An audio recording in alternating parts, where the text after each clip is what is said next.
या मैं प्रधान के खिलाफ देने के ਜਿਹੜੇ ਦਾ ਪ੍ਰਧਾਨ ਹੋ ਜਿਹੜੇ ਦਾ ਪ੍ਰਧਾਨ ਮੈਂ ਜੇ ਕੋ ਹੈ ਤਾਂ ਪਤਾ ਜੋ ਜ਼ਿੰਮੇਵਾਰੀ ਦਾ ਬਣੇਗਾ ਸਭ ਮਿੰਟ ਵਿੱਚ ਬੰਦਾ ਮੈਨੂੰ ਵੀ ਸਾਡੇ ਜਿਹੜੇ ਸਾਡੀ ਆ ਹੁਣ ਤੇ ਬੇਈਮਾਨ ਨੂੰ ਉਹ ਚੰਗਾ ਤੋਂ ਉਹ ਭਲੇ ਤੋਂ ਦੂਸਰੇ ਸੰਗਠਨ ਜਿਹੜੇ ਸਾਡੇ ਸਾਹਮਣੇ ਜਾ ਕੇ ਆਪਣਾ ਬਣਾਉਣਾ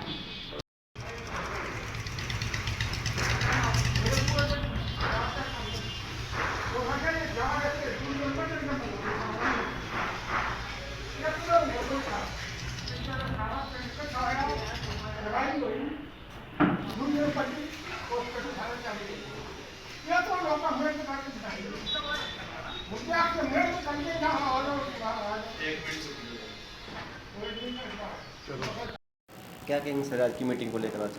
आज की मीटिंग को ये जो आंदोलन चला था 2020 में, उसके बाद मीटिंग नहीं हो पाई थी कि आंदोलन में सारे बिजी थे, दिल्ली लगे हुए थे, सारे दिल्ली की तरफ ध्यान था सभी का। ये मीटिंग नहीं हो वैसे शायद अपने संगठन को जागृत रखो नहीं क्यों सरकार गंदे काम करती जा रही है। एक तो एनसीआर या सबके गल में फांसी गैल थी। एक 12-13 साल गाड़ी पुरानी ले रहा था और 10 जियों का परिवार ने पढ़ रहा था, रोटी पानी दे रहा था, उसने रोटी पानी कौन देगा? जो एक गाड़ी के ऊपर 10 जियों का परिवार पढ़ रहा है और उसको खाना दे रहा है वो पाल का, या ट्रैक्टर ले रहा है पुराना, उसको खाना कि इनकी माँ देगी? वो कैसे रहन विचार गुजार करेगा अपना? ये तो गोला लाठी दे दें सबके, बोले फलाना कानून ले दिया, दिखड़ा कानून ले दिया, कुछ सोच विचार तो करना चाहिए। क्या चाहते हैं हम नहीं चाहते इन कानूनों को वापस लो। जो 20 साल गाड़ी है, 10 साल 15 साल गाड़ी पुरानी, उसको चलने दे। वो किसी पे जबरदस्ती नहीं करी जाए, नहीं जुट के किसान यूनियन विरोध करेगी और डट का मुकाबला करांगे जैसे दिल्ली करे पक्ष। हम पुठे नहीं हटेंगे। मैं बलवान पाई और इनने कर दिया दुखी लोग लगाई ना, इनके सरकार का समझ में आज लोगों आई और हमने बहुत आवाज उठाई। धन्यवाद, शुक्रिया। कार्यक्रम आज किस लिए मीटिंग की?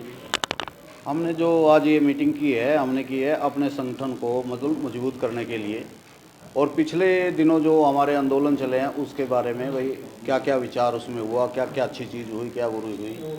तो सभी किसान बड़े खुश हैं कि उन्होंने 1 साल तक लगातार अपना एक आंदोलन चला करके, जो कि 3 काले कानूनों के ख़िलाफ़ था, और वो सरकार को झुकने पर मजबूर कर दिया। भाई वो 3 काले कानून जो है वापस ले लिए, और अब किसान आगे देख रहे हैं कि भाई आगे ये सरकार हमारे साथ करना क्या चाहती है।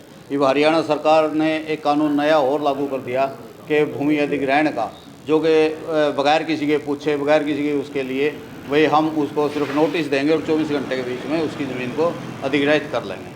देखो ये ऐसे ऐसे कानून जो बनाने लगी है सरकार, ये सरकारें बनाती थी अंग्रेज़ों की, क्योंकि वो विदेशी हुआ करते थे। उन्होंने यहाँ के लोगों से कोई भी ममता नहीं थी, कोई भी यहाँ के लोगों के साथ लगाव नहीं था। क्या ये सरकार भी उसी प्रकार की सरकार है कि भाई इन्हें कोई लगाव नहीं आम जनता से? तो अभी एक कानून बना दिया इन्होंने कि भाई 10 साल के बाद कोई भी मतलब अपना गाड़ी पुरानी होगी उसको नहीं चला पाएगा, डीजल की ना, और 15 साल के बाद उस पेट्रोल की ना। तो किसान और आम आदमी इस देश का रोज़ाना गाड़ी नहीं ले सकता। एक गाड़ी लगभग 25-30 साल तक चलती है। जब वो किसानों के ट्रैक्टर भी पुराने हो जाते हैं। 32 नहीं 40 सालों के ट्रैक्टर मतलब हमारे पास हैं, जो कि खूब चल रहे हैं, बहुत अच्छी ढंग से चल रहे हैं। नया ट्रैक्टर उतना काम नहीं कर पाता जितना ट्रैक्टर पुराना काम कर रहा है। तो ये ऐसे ऐसे जो कानून बनाए गए हैं ना, ये कानून हमारे किसान विरोधी हैं। और बुढ़ापा पेंशन के बारे में भी थोड़ी चर्चा आई थी, भाई उनकी पेंशन काट दी जाएगी, ये कर दें। लेकिन ऐसा कोई एक लगातार जो ये काम कर रही है ना, किसान विरोधी या आम जनता विरोधी किसान ये सरकार काम ना करे, इससे इस सरकार की छवि बिगड़ती है, इस सरकार का मतलब नाम निशान बिगड़ता है। एनसीआर से करनाल बाहर होना चाहिए, और एनसीआर का जो काम है वो तो हमारा करनाल तो बाहर होना चाहिए। एनसीआर का तो कोई फायदा है ही नहीं, केवल मात्र नुकसान है।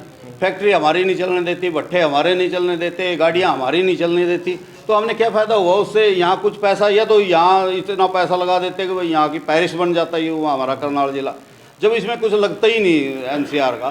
तो इसको एनसीआर में क्यों लिया जा रहा है? इसको बाहर कर दो।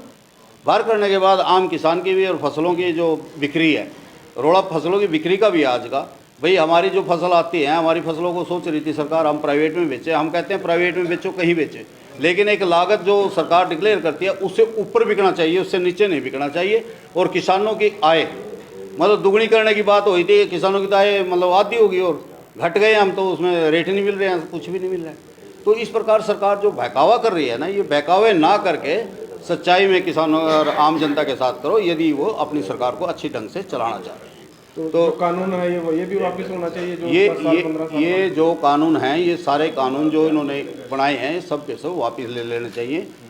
देश हित में, किसानों के हित में, भाइयों के हित में ये वापस ले लेने चाहिए, ताकि सरकार का कुछ वजूद बन सके। अन्यथा किसान को, ये किसान क्या समझेंगे, आम जनता क्या समझेगी, ये तो हमारे देश की तो सरकार ही है, विदेशों से आई है सरकार तो। अगर सरकार नहीं मानती है तो अगर सरकार नहीं मानती है तो किसान है ये ऐसे अभी मीटिंग करने लगे हैं तो आंदोलन करेंगे दोबारा से। आपका पूरा नाम? मेरा नाम सेवा सिंह आर्य, प्रदेश अध्यक्ष भारतीय किसान यूनियन हरियाणा। आज की मीटिंग किस लिए रखी हुई थी यहाँ? ਜਦੋਂ ਦਾ ਇਹ ਕਿਸਾਨਾਂ ਦਾ ਅੰਦੋਲਨ ਪਿੱਛੇ ਚੱਲਿਆ ਹੈ, ਉਸ ਅੰਦੋਲਨ ਤੋਂ ਬਾਅਦ ਅੱਜ ਇਹ ਪਹਿਲੀ ਮੀਟਿੰਗ ਇੱਥੇ ਕਿਸਾਨ ਭਵਨ 'ਚ ਹੋ ਰਹੀ ਹੈ ਕਰਨਾਲ 'ਚ, ਵੀ ਅੱਗੋਂ ਦੀ ਰਣਨੀਤੀ ਜਿਹੜੀ ਉਹ ਕੀ ਤਿਆਰ ਕੀਤੀ ਜਾਏ। ਪਿਛਲਾ ਤੇ ਮੋਰਚਾ ਫਤਿਹ ਹੋਇਆ, ਚਲੋ ਵਧਾਈ ਹੋਈ। ਜਦੋਂ ਮੋਦੀ ਨੇ ਉਹ ਪਿਛਲੇ ਕਾਲੇ ਕਾਨੂੰਨ ਵਾਪਸ ਲਏ तो किसानों ने अंदोलन ਨੂੰ सख्त करके और ਅੱਗੇ ਦੀ जो रणनीति तैयार है वो आपो अपने ਜਿਹੜੇ संगठन ने वो कर रहे हैं। इस वास्ते असीं भी अज अपनी ये पहली मीटिंग है और ये बारे जो भी जैसे कि आप व्हीकलों की गल आई है, कोई 15 साल का 10 साल का, ये वास्ते भी विचार होएगी अज भी ये वास्ते की करना है। एक सारे देश वास्ते ही, मैं एक संगठन की गल नहीं करा, सारे देश वास्ते ये माड़ा है। सरकार पहला जड़ियाँ इन्हां कोल गड्डियां ने और वो इन्नियां पुरानियां चल रही हैं सरकारी गड्डियां, उन्होंने बंद करन कि किसानों के ट्रैक्टर भी इन्हां कल नूं बंद करने ने। सारा कुछ करना है, किसानों नूं एकजुट होकर लड़ाई लड़नी पैगी और इस कानून नूं इस तरह वापस करवाना पेगा जिवें पहले 3 कानून सरकार तो वापस कराए ने। इन्हां वास्ते धरने जलूस जां किसान जां सारे देशवासी मिल के ये अंदोलन नूं लड़नगे ते कोई भी समस्या किसान दी है, भारतीय किसान यूनियन इहदा पुरजोर विरोध करती है और इनू नहीं लागू होना। क्या नाम आपका? मेरा नाम सरदार अजीत सिंह हावड़ी, भारतीय किसान यूनियन राष्ट्रीय सलाहकार।